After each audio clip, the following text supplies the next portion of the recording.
Hello, everyone, and welcome to the very first episode of our series Cooking with Millets. Make sure to tune in every Monday and Friday at 5 pm for exciting millet recipes. Today, we are starting the series with barnyard millet salad. Take 1/4 cup of barnyard millet in a bowl, add water, rinse thoroughly, and drain the water. Then soak the millets in fresh water for 5 to 6 hours. Once soaked, drain the water and set the millets aside. Heat half a cup of water in a saucepan. Add the soaked millets.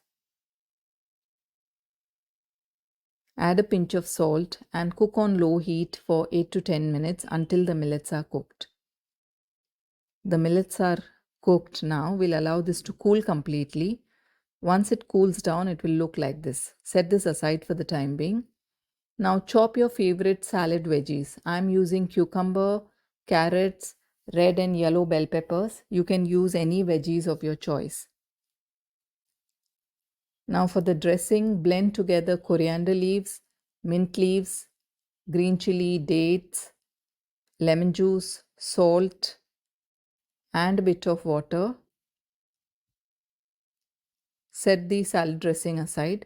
In a mixing bowl, add cooked millets, chopped cucumber, grated carrots, chopped bell peppers, and some pomegranate seeds. Drizzle the dressing over the salad and toss everything together. Serve immediately and enjoy. If you like the recipe, do hit the like button. See you next Friday at 5 pm with another delicious millet recipes. Do not forget to tune in. Thank you for watching.